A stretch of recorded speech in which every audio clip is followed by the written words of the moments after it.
In the Seance Room by Lettice Galbraith.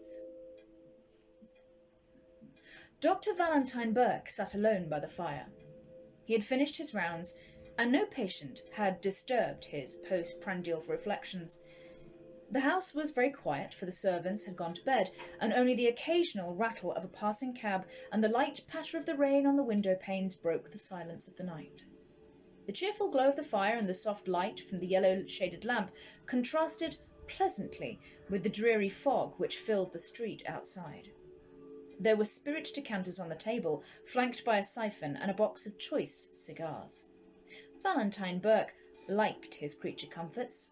The world and the flesh held full measure of attraction for him, but he did not care about working for his menus plaisirs.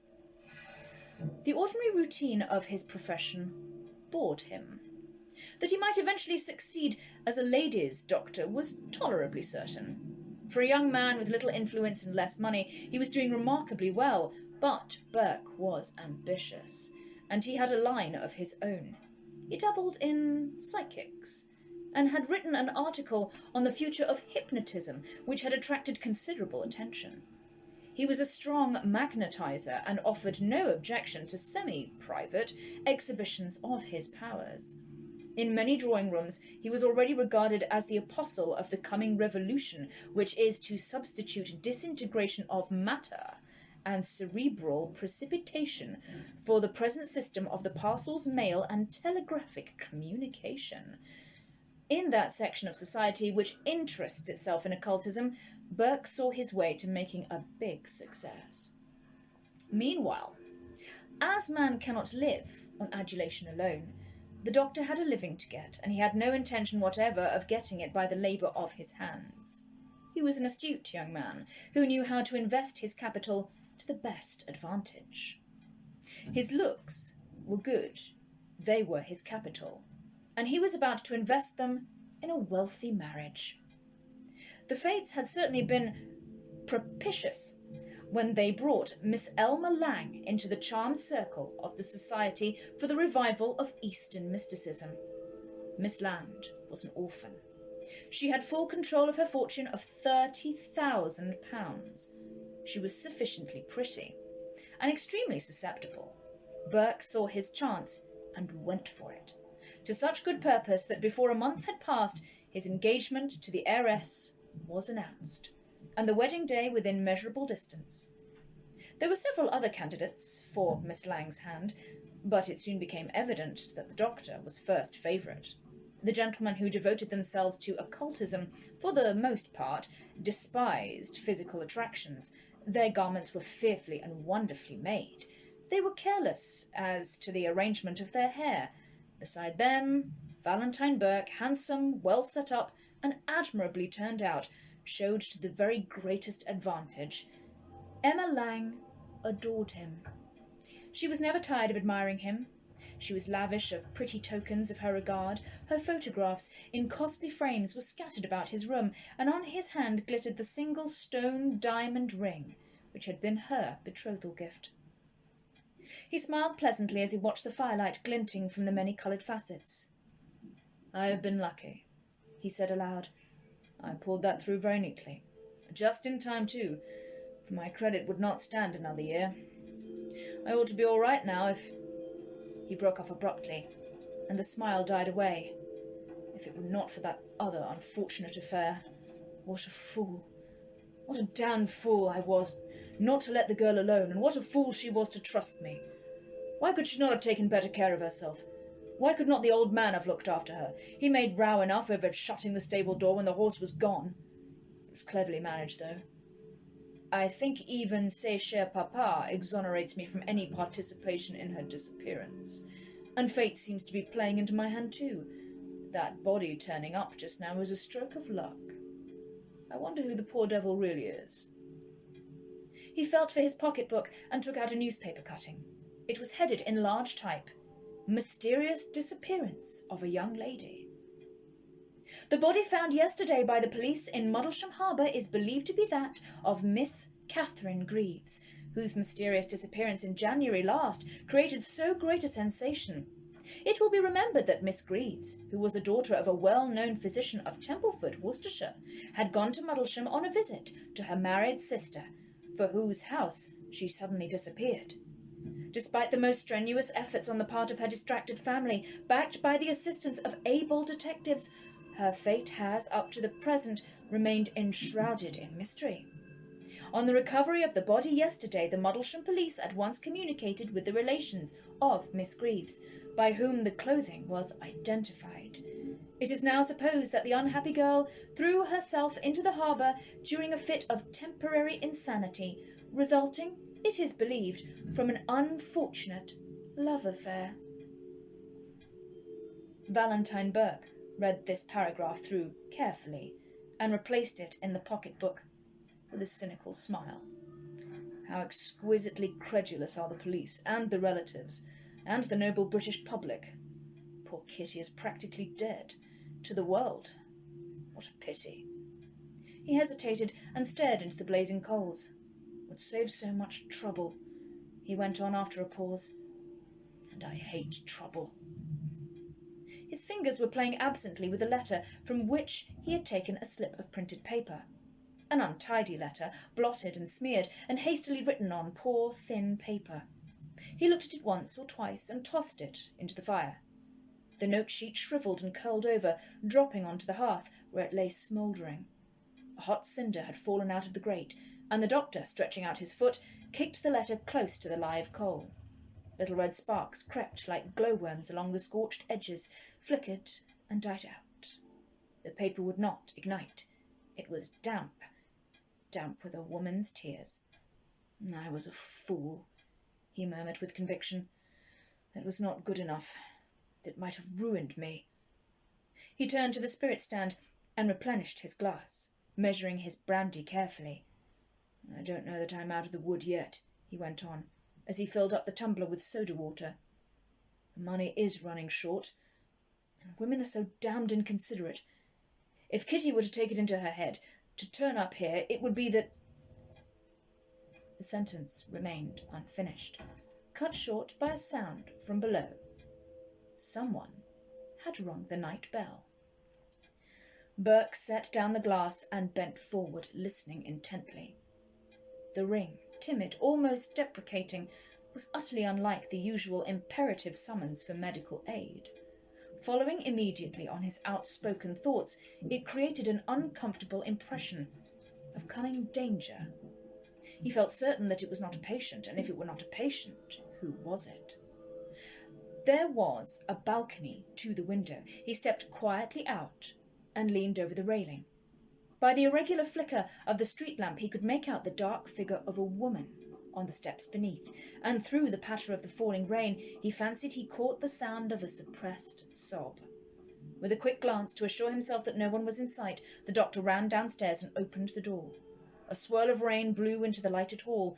The woman was leaning against one of the pillars, apparently unconscious. Burke touched her shoulder. "What are you doing here?" he asked sharply. At the sound of his voice, she uttered a little cry and made a sudden step forward, stumbling over the threshold and falling heavily against him. Val, Val, she cried despairingly. I thought I should never find you. Take me home, take me home. I am so tired, so frightened. The last word died away with a wailing sob, and then her hands relaxed their clinging hold and dropped nervelessly at her side. In an emergency, Dr. Burke acted promptly. He shut the outer door and, gathering up the fainting girl in his arms, carried her into the consulting room and laid her on the sofa. There was no touch of tenderness in his handling of the unconscious form. He had never cared much about her. When at her best, dainty in figure and fair of face, he had made love to her, pour passer le temps, in the dullness of a small country town. She had met him more than halfway, and almost before his caprice was gratified, he was weary of her. Her very devotion nauseated him. He looked at her now with a shudder of repulsion. The gaslight flared coldly on the white face, drawn by pain and misery. All its pretty youthfulness had vanished. The short hair, uncurled by the damp night air, straggled over the thin forehead. There were lines about the closed eyes and the drooping corners of the mouth. The skin was strained tightly over the cheekbones and looked yellow, like discoloured wax. His eyes noted every defect of face and figure as he stood wondering what he should do with her. He knew no one better how quickly the breath of scandal can injure a professional man. Once let the real story of his relations with Catherine get wind of his career would be practically ruined. He began to realise the gravity of the situation. 2 futures lay before him, the one bright with the sunshine of love and prosperity, the other darkened by poverty and disgrace. He pictured himself the husband of Elma Lang, with all the advantages accruing to the possessor of a charming wife and a large fortune, and he cursed fate which had sent this wreck of womanhood to stand between him and happiness. By this time she had partially recovered, and her eyes opened with the painful upward roll common to nervous patients when regaining consciousness. With her dishevelled hair and rain-soaked garments, she had all the appearance of a dead body. The sight, horrible as it was, fascinated Burke. He turned up the gas, twisting the chandelier so as to throw a full light onto the girl's face. She looked as though she were drowned, he thought. When she is really dead, she will look like that. The idea took possession in his mind. If she were dead. If only she were dead.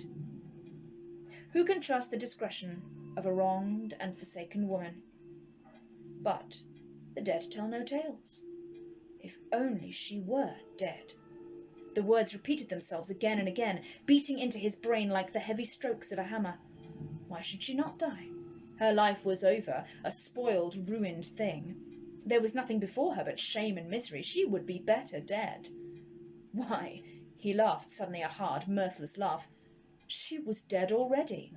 Her body had been found by the police, identified by her own relations. She was supposed to be drowned. So why not make the supposition a reality? A curious light flashed into the doctor's handsome face.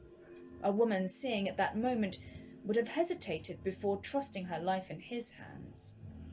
He looked at his unwelcome visitor with an evil smile. She had come round now, and was crouched in the corner of the sofa, sobbing and shivering.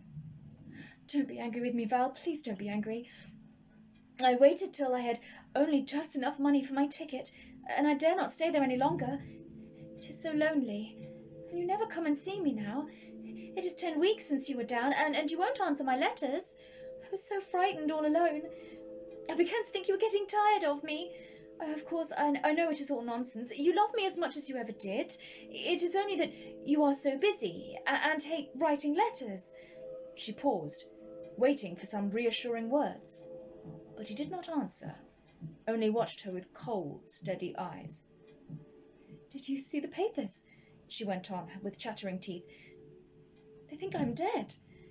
Ever since I read it, I've had such dreadful thoughts. I keep seeing myself drowned.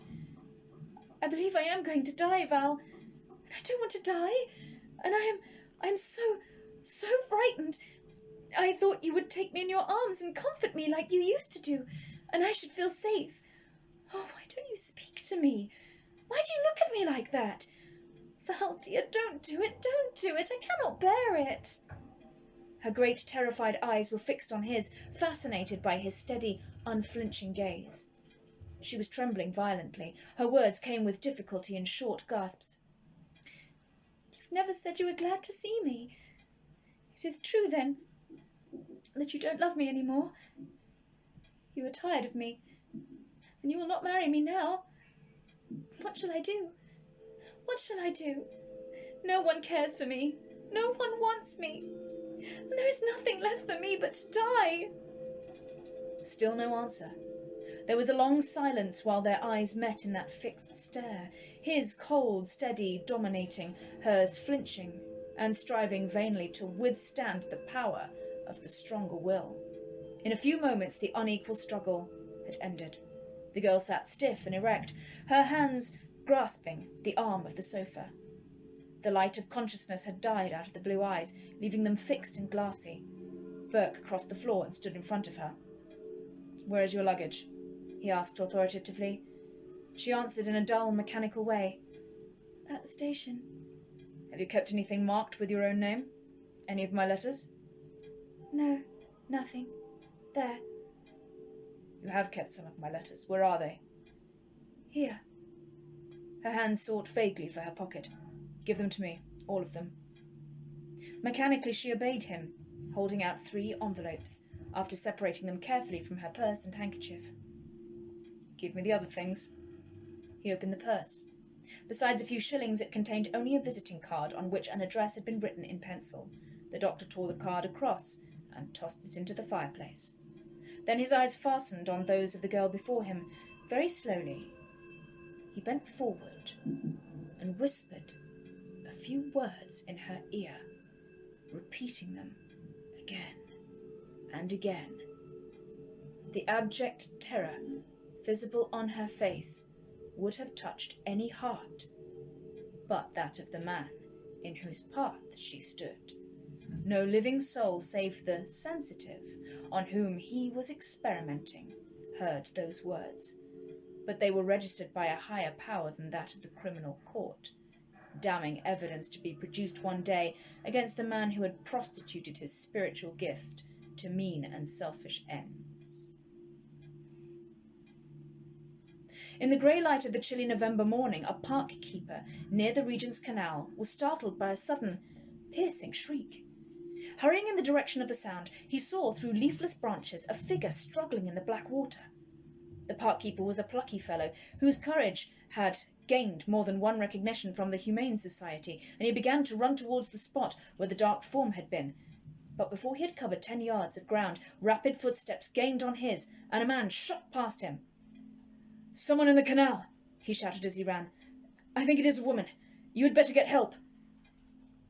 He was a good plucky one, the park keeper averred, when a few days later he retailed the story to a select circle of friends at the bar of the Regent's Arms, where the inquest had been held. "Not that I'd have been behindhand, but my wind ain't what it was, and he might have been shot out of a catapult. He was off with his coat and into the water before you could say Jack Robinson. Twice I thought he had her safe enough, and twice she pulled him under. The third time, blest if I thought they were coming up at all. Then this doctor chap, he comes to the surface dead beat, but the girl in his arms. I'm afraid she's gone, he says when I took her from him, but we won't lose time."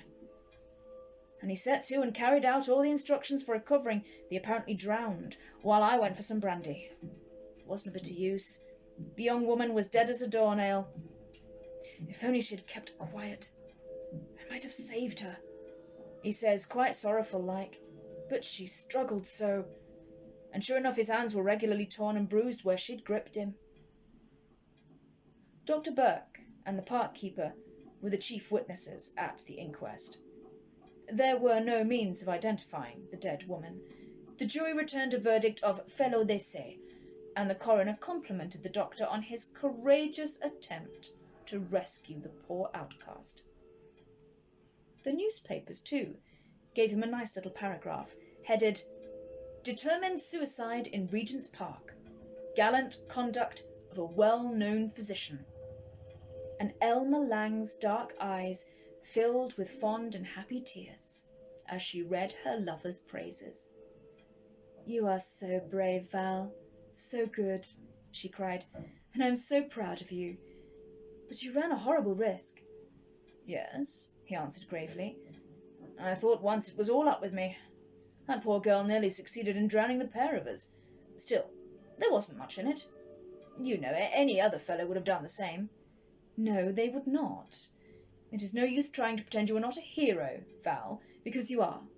How awful it must have been when she clung to you so desperately. It might have cost you your life." "It cost me my ring," he replied ruefully.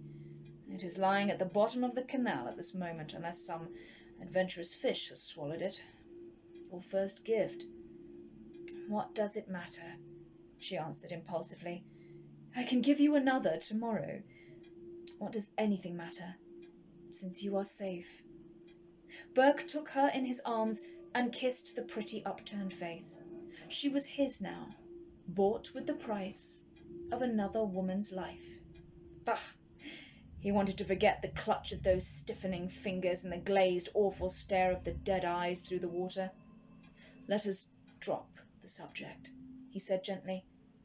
"It is not a pleasant one, and, as you say, nothing matters, since I am safe," he added under his breath. "Quite safe now." The carriage stood at the door. In the drawing-room, Mrs. Burke was waiting for her husband. She had often waited for the doctor during the 4 years which had elapsed since their marriage. Those 4 years had seen to a great extent the fulfilment of Burke's ambition. He had money. He was popular, sought after, an acknowledged leader of the new school of philosophy, an authority on psychic phenomena, and the idol of the smart women who played with the fashionable theories and talked glibly on subjects the very A, B, C of which was far beyond their feeble comprehension. Socially, Dr. Burke was an immense success. If, as a husband, he fell short of Elma's expectations, she never admitted the fact. She made an admirable wife, interesting herself in his studies and assisting him materially in his literary work. Outwardly, they were a devoted couple. The world knew nothing of the indefinable barrier which held husband and wife apart, of a certain vague distrust which had crept into the woman's heart, bred of an instinctive feeling that her husband was not what he seemed to be. Something, she knew not what, lay between them. Her quick perceptions told her that he was always acting, playing a part. She held in her hand a little sheaf of papers, notes that she had prepared for him on the series of seances, which for a month had been the talk of the town. A medium of extraordinary power had flashed like a meteor into the firmament of London society. Phenomena of the most startling kind had baffled alike the explanations of both scientists and occultists. Spiritualism was triumphant. A test committee had been formed, of which Dr. Burke was unanimously elected president. But so far the attempts to expose the alleged frauds had not been attended with any success. It was to Madame Delphine's house that the Burkes were going tonight. The séance commenced at 10, and the hands of the clock already pointed to a quarter to that hour when the doctor hurried into the room. "Ready?" he said. "Come along, then. Where are the notes?" He glanced hastily through them as he went downstairs. "Falconer and I have been there all afternoon," he explained as they drove off. "I've only just come to get something to eat at the club before I dressed.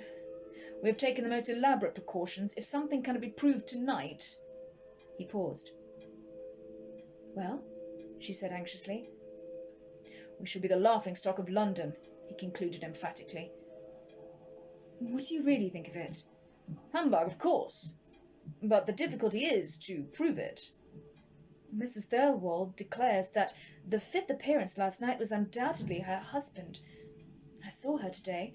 She was quite overcome." "Mrs. Thirlwall is a hysterical fool."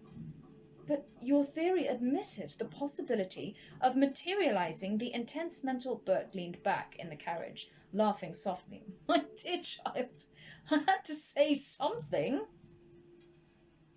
"Valentine," she cried sorrowfully, "is there no truth in anything you say or write? Do you believe in nothing?" "Certainly. I believe in matter and myself. Also that the many fools exist for the benefit of a minority with brains. When I see any reason to alter my belief, I shall not hesitate to do so. If, for instance, I am convinced that I see with my material eyes a person whom I know to be dead, I will become a convert to spiritualism. But I shall never see it." The drawing-room was filled when they arrived at Madame Delphine's. Seats had been kept for the doctor and his wife. There was a short whispered consultation between Burke and his colleagues, the usual warning from the medium that the audience must conform to the rules of the séance, and the business of the evening began in the customary style. Musical instruments sounded in different parts of the room. Light fingers touched the faces of the sitters. Questions written on slips of paper and placed in a sealed cabinet received answers from the spirit world, which the inquirers admitted to be correct. The medium's assistant handed one of these blank slips to Burke, requesting him to fill it up. It struck the doctor as if he were to ask some question, the answer to which he himself did not know, but could afterwards verify. He would guard against the possibility of playing into the hands of an adroit thought-reader. He accordingly wrote on the paper, "What was I doing? This time, 4 years ago. Give the initials of my companion, if any." He had not the vaguest idea as to where exactly he had been on that date in question, but a reference to the rough diary he always kept would verify or disprove the answer. The folded slip was sealed and placed in the cabinet. In due time, the medium declared the replies were ready. The cabinet was opened, and the slips, numbered in the order in which they had been given in, were returned to their owners. Burke noticed that there were no fresh folds in his paper, and the seal was, of course, unbroken. He opened it, and as his eye fell on the writing, he gave a slight start and glanced sharply at the medium. Beneath his query was written in ink that was scarcely yet dry, "On Wednesday, November 17th, 1885, you were at number 63, Abbey Road. Only I was with you. You hypnotized me. K.G." The handwriting was that of Catherine Greaves. The doctor was staggered. In the multiplied interests and distractions of his daily life, he had completely forgotten the date of that tragic visit. He tried to recall the exact day of the month and week. He remembered now that it was on a Wednesday, and this was a Monday. Calculating the odd days for the leap year, 1888, that would bring it to Monday. Monday the 17th. 4 years ago tonight, Kitty had been alive. She was dead now, and yet here before him was a page written in her hand. He sat staring at the characters, lost in thought. The familiar writing brought back with irresistible force the memory of that painful interview. It suggested another and very serious danger. Burke did not believe for a moment that the answer to his question had been dictated by the disembodied spirit of his victim. He was racking his brains to discover how his secret might possibly have leaked out, who this woman could be who knew and traded on her knowledge of that dark passage in his life which he had believed to be hidden from all the world. Was it merely a bow drawn at a venture, which had chanced to strike the one weak place in his armour? Or was it deliberately planned, with a view to extorting money? So deeply was he wrapped in his reflections that the manifestations went on around him unheeded. The dark curtain which screened off a portion of the room divided, and a white-robed child stepped out. It was instantly recognised by one of the sitters, a nervous, highly strung woman, whose passionate entreaties that her dead darling would return to earth fairly harrowed the feelings of the listeners. Other manifestations followed. The audience were becoming greatly excited. Burke sat indifferent to it all, his eyes fixed on the writing before him, till his wife touched him gently. "What is the matter, Val?" she whispered, trying to read the paper over his shoulder. "Is your answer correct?" He turned on her sharply, crushing the message in his hand. "No," he said audibly. "It is a gross imposture. There's no such person." "Hush!" She laid a restraining hand on his arm. "Do not speak so loudly. That is a point in our favour, anyway. Mr. Falconer has proposed a fresh test. He has asked if a material object, something that had been lost at any time, can be restored by the spirits. Madame returned a favourable answer. Mr. Falconer could not think of anything at the moment, but I had a brilliant inspiration. I told him to ask for your diamond ring, the ring you lost, when you tried to save that poor girl's life." Burke rose to his feet, then recollecting himself, sat down again, and tried to pull himself together. There was nothing in it. If this Madame Delphine really was acquainted with the facts of his relations with Catherine Greaves, she could not know its ghastly termination. He tried to reassure himself, but vainly. His nerve was deserting him, and his eyes roved vacantly round the semi-darkened room, as if in search of something. A sudden silence had fallen on the audience. A cold chill, like a draught of icy air, swept through the seance chamber. Mrs. Burke shivered from head to foot, and drew closer to her husband. Suddenly the stillness was broken by a shriek of horror. It issued from the lips of the medium, who, like a second Witch of Endor, saw more than she expected, and crouched, terror-stricken in the chair to which she was secured by cords adjusted by the test committee. The presence which had appeared before the black curtain was no white-clad denizen of Summerland, but a woman in dark, clinging garments, a woman with wide-open, glassy eyes fixed in an unalterable, stony stare. It was a ghastly sight. All the concentrated agony of a violent death was stamped on that awful face. Of the 20 people who looked upon it, not one had power to move or speak. Slowly, the terrible thing glided forward, hardly touching the ground. One hand, and on the open palm, a small, glittering object. A diamond ring. It moved very slowly, and the second or so during which it traversed the space between the curtain and the seats of the audience seemed hours to the man who knew for whom it came.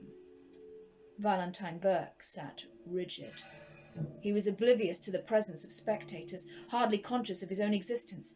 Everything was swallowed up in a suspense too agonizing for words, the fearful expectancy of what was about to happen. Nearer and nearer it came. Now it was close to him. He could feel the deathly dampness of its breath. Those awful eyes were looking into his. The distorted lips parted, formed a single word. Was it the voice of a guilty conscience? Or did that word really ring through and through the room?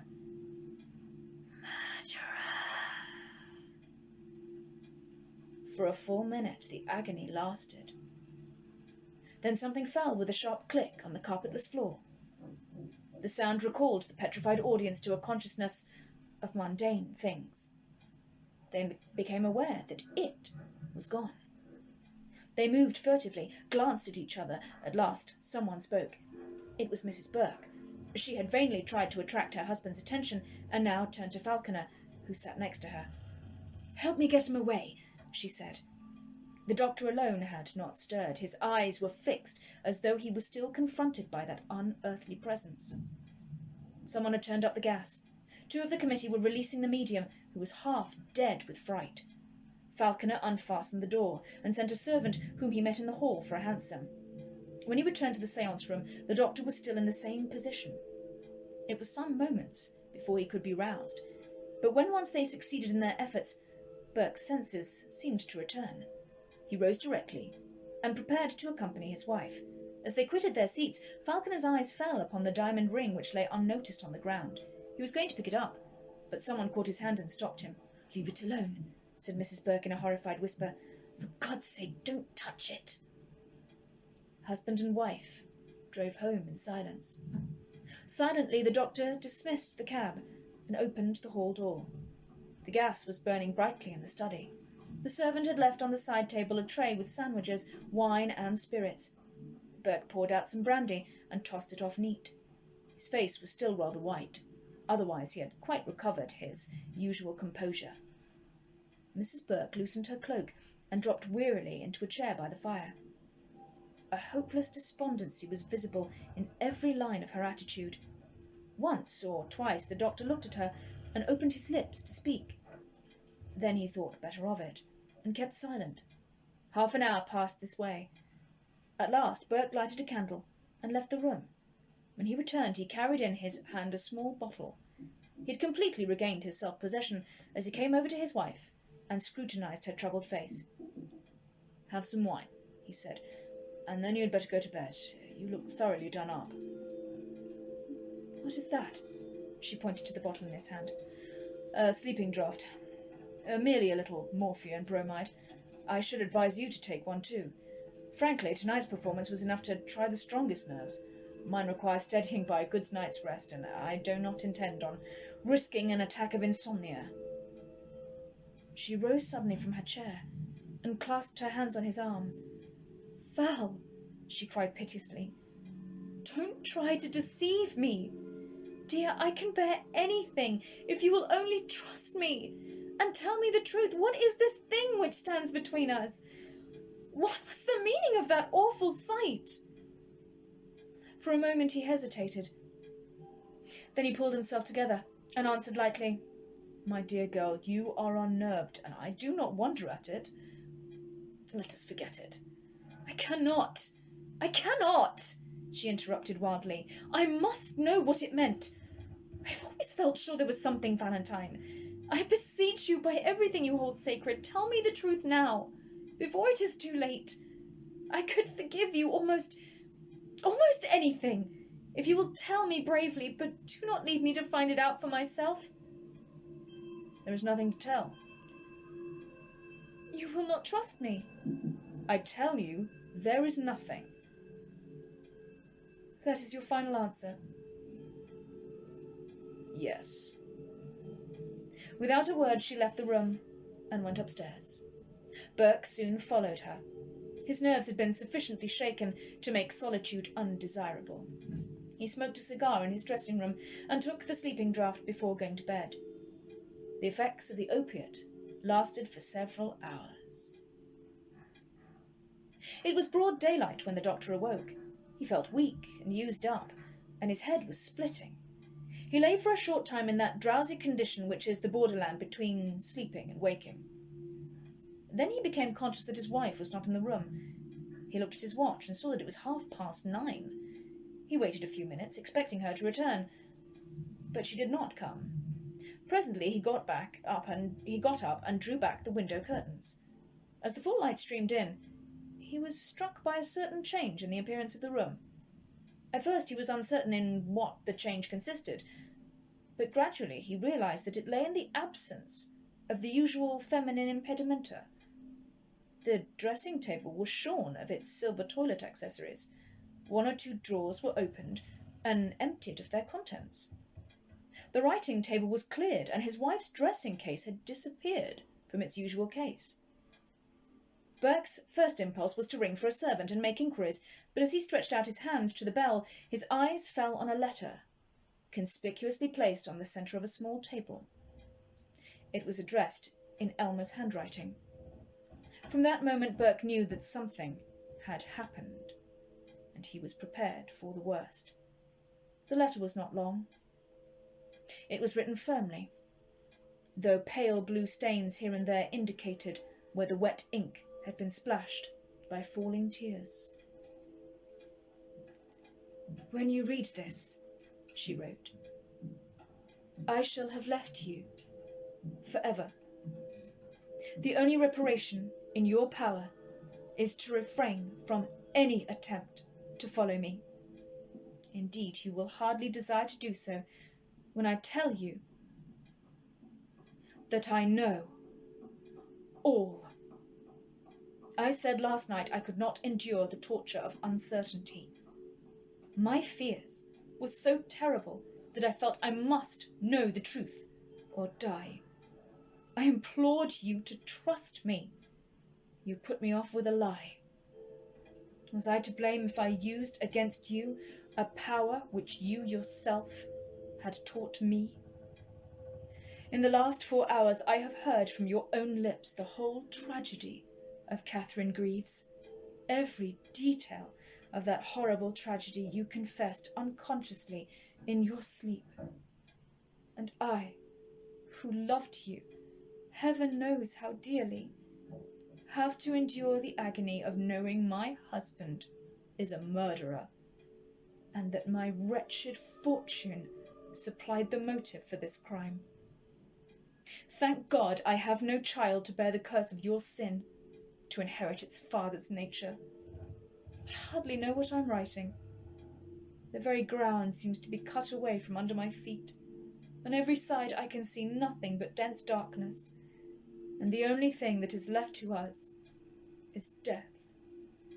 Your wretched wife, Elmer." From the moment he opened the letter, Burke's decision was made. He possessed the exact admixture of physical courage and moral cowardice, which induces a man worsted in the battle of life to end the conflict by removing himself from the arena. He had taken the best of the world's gifts, and there was nothing left worth having.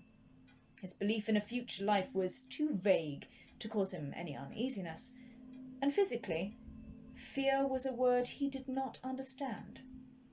He quietly lighted his wife's litter with a match and threw it into the fireless grate. He smoked a cigar while he watched it burn, and carefully hid the charred ashes among the cinders. Then he fetched from his dressing-room a small polished box, unlocked it, and took out the revolver. It was loaded in all 6 chambers. Burke leisurely finished his cigarette and tossed the end away. He never hesitated, not for a moment. He had no regret for the life he was leaving. As Elmer had said, there was only one thing left for him to do, and he did it.